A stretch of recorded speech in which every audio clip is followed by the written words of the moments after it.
તો અત્યારે કિંજલ દવેના વિડીયો બહુ જ વાયરલ થઈ રહ્યા છે. તેમને પવન જોશી સાથે લગ્ન કર્યા હતા અને હવે એમના મનપસંદગી વ્યક્તિ સાથે લગ્ન કર્યા છે, એટલે કે ધ્રુવી સાથે. તો હાલમાં લોકો એમની વિશે શું બોલી રહ્યા છે તે આપણે વિડીયો જોવાનો છે.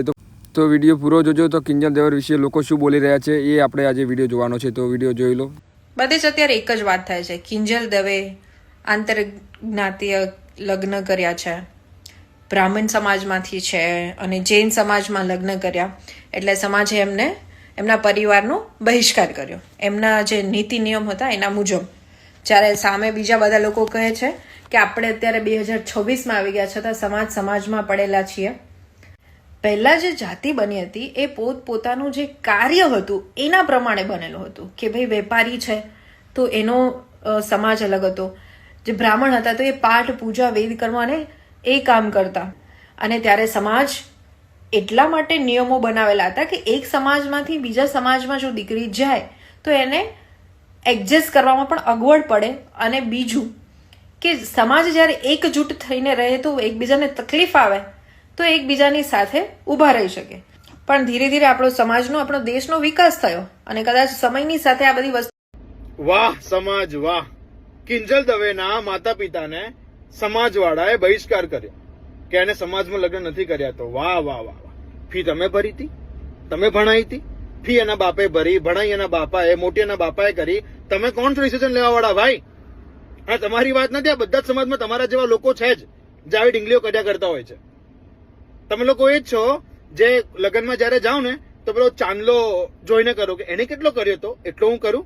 તમે લોકો એ જ છો જે કોઈ ગાડી લાવો તો એવું બોલે 2 નંબરના પૈસા હશે.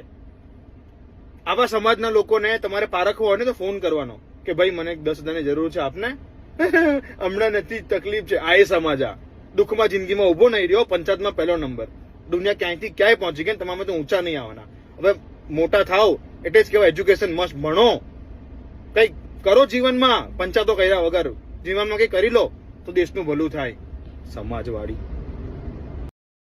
મિત્રો, કાલે આપણે એક વિડીયો અપલોડ કરેલો કિંજલબેનના વિચારોનું વિશ્લેષણ કરતા, અને એ વિડીયોમાં સારું એવું સમર્થન પણ મળેલું. અને કાલે 2.5 લાખ લોકોએ કમસે કમ એ વિડીયો જોયો હશે. અને એ વિડીયોમાં આપણે વિચારોનું વિશ્લેષણ એટલા માટે કર્યું હતું કે બેન જે વાત કરતા હતા એ વિચારો એના જીવનમાં કંઈ બંધ બેસતા નહોતા, એટલા માટે આપણે એનો વિશ્લેષણની જરૂર હતી, એટલા માટે આપણે એનું વિશ્લેષણ કર્યું હતું. પણ એ વિડીયોમાં સારું એવું સમર્થન મળેલું, કમસે કમ 2.5 લાખ લોકોએ જોયેલો, અને એમાં જે સારો એવા કમેન્ટ પણ સમર્થનમાં આવેલી. પણ એમાં 4% લોકો એવા હતા જેને વિરોધ પણ કરેલો. પણ એ 4%ની માનસિકતા મેં એના આઈડી ખોલીને જોઈને ત્યારે ખબર પડી કે એની જે માનસિકતા છે એ પેરિયાર અને ટેસ્ટ ડ્રાઈવની હતી. અને જે પેરિયાર હતો એ આપને સૌને ખબર જ છે કે એને સગી દીકરી સાથે લગ્ન કરેલા, અને જ્યારે સમાજે એનો વિરોધ કરેલો તો એને એમ કીધેલું કે જે વછેરીને હું મોટી કરું છું એના ઉપર હું સવાર થાવ તો તમને શું વાંધો છે. આવું આ પેરિયારના શબ્દો છે, આ પેરિયારની માનસિકતા છે, આ પેરિયારની વિચારસરણી છે. અને આવા લોકો આજ પણ સમાજમાં જોવા મળે છે, એ આપને ખબર છે, અવારનવાર સમાચારમાં જોવા મળે છે. ત્યારબાદ બીજી એક માનસિકતા હતી જે કે ટેસ્ટ ડ્રાઈવની, જેને બોલિવૂડ લોકો અને સેલિબ્રિટીઝ લોકો વધારે યુઝ કરે છે. અને આના વિશે તો વધારે મારે કંઈ બોલવાની જરૂર નથી, આપ સૌને ખબર જ છે. પણ હું એટલું કહી દઉં છું કે આ પેરિયારની માનસિકતાવાળા અને જે ટેસ્ટ ડ્રાઈવની માનસિકતાવાળા એને મારા વિડીયોથી દૂર રહેવું, એમાં ખોટી કમેન્ટ કરવી નહીં. જો વિડીયો ન ગમે ને તો સ્કીપ કરી નાખવું. કિંજલ દવે એનું મૌન વ્રત તોડ્યું છે, અને મૌન વ્રત તોડતાની સાથે જ એને બ્રહ્મ સમાજ ઉપર પ્રહાર કર્યો છે કે આ 4-5 જણા જે છે એ અસામાજિક તત્વો એ દીકરીઓની પાંખો કાપી નાખવા માગે છે. પણ દીકરીઓની પાંખો તો ત્યારે કાપી કહેવાય કે જ્યારે એને કોઈ ભણવા ન દેતા હોય, એને ઘૂંઘટમાં જ રાખતા હોય, ને ઘરમાં જ રાખતા હોય, એને બહાર ક્યાંય નીકળવા દેતા ન હોય, એની બેનપણી સાથે પણ ક્યાંય ફરવા જવા દેતા ન હોય. આવું તો તમારી સાથે કાંઈ થયું નથી.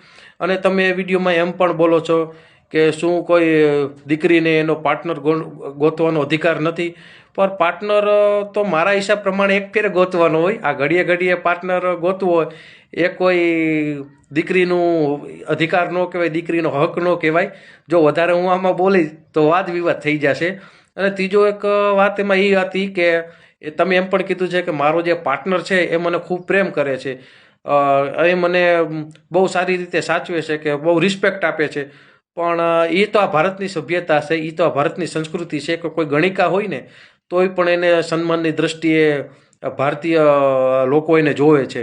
એટલે તમે જે કાંઈ કર્યું છે એ શ્રેષ્ઠ છે એ સાબિત કરવાનો પ્રયત્ન ન કરો.